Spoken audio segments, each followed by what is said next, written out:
from having the diagnosis of the visual impairment to being told that you won't be able to do this, you won't be able to do that, you will never be able to drive, you won't be able to have like a normal job, you can't do this and that.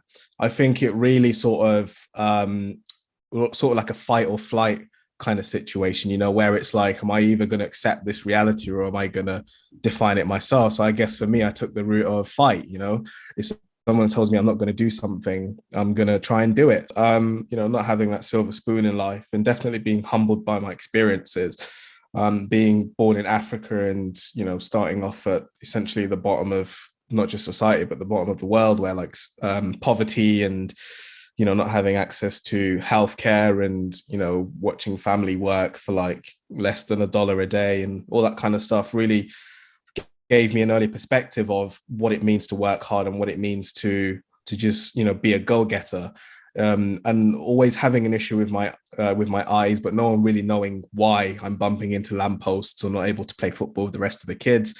Really, again, allowed me to sort of solidify my personality and have that confidence. And it wasn't until I came to the UK at the age of 5 to immigrate here because of a couple of like political issues, and also, like I said, escaping poverty and trying to build a better life for myself and my family, that I was told that I was diagnosed with a rare eye condition called retinitis pigmentosa, which essentially means I've got tunnel vision, so I can't see anything to the left, right, up or down.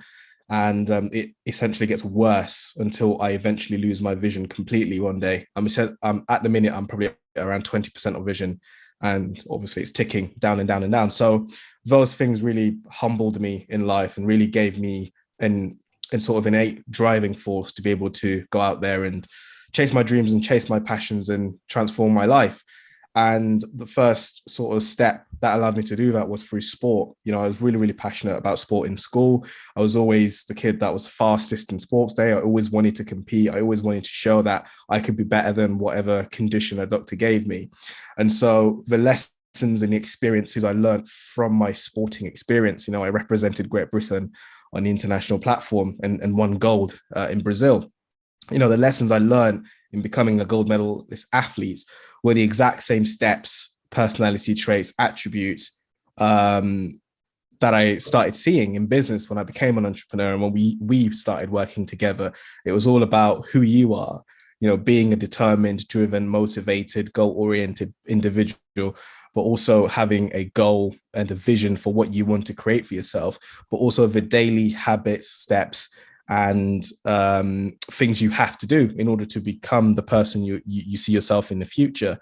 Turning up to the track, to the gym, listening to my coach, having that mentor, and just grinding out every single day with the same steps I saw going into business. Having a mentor, having a plan, working at your business, improving your weaknesses, finding what your customers are looking for and delivering that, without making any excuses, without, putting 10% in, you have to put 100% in. And so that's why I made that comparison. Being an entrepreneur, being a businessman is exactly like sport, because it's nonstop, it's every day in self-improvement, business improvement, just to try and be the best and be an A-type personality. So that's where that comparison came from. And I think it was definitely brought on from early childhood and the early experience.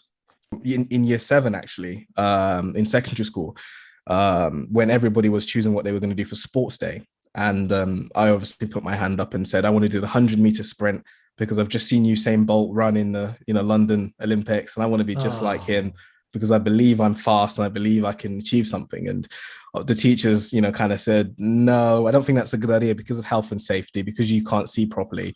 We don't think you're going to do well. And if you trip, we're going to get into so much trouble. And, with your vision, you can't see to the side. So many excuses, like why I shouldn't be able to do 100 meters. And, again, that fight kicked in. I want to do this. I want to prove to myself and to my friends that I'm, the best in the year.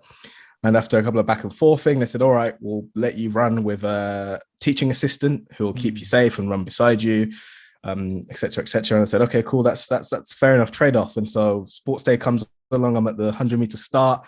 And as they do, on your marks, get set. The teaching assistant's like, are you ready for this race, big man? I was like, yeah, I'm ready. Let's go. Stretching my legs. And the go gun goes. And I'm running, keeping focused to the finish line. Halfway through, I look to my left, I see nobody. I look to my right, I see nobody. I look behind me quickly. The teaching assistant was still at the start line, Oh and the no. and the other competitors were obviously behind me. I was like, okay, cool, I'm in the lead, and I crossed the line. Again, I have time to look behind me, and everyone was just crossing the line, and Oh, that's so when fantastic. that I think that was a moment that made me realize that you don't have to accept what other people tell you that you're capable of. If you believe in yourself and believe in your abilities, you can achieve great things. And so that was the moment that not only did I, choose to carry on the route of sport, but also to carry on the route of being a person that proves people wrong and achieves great things.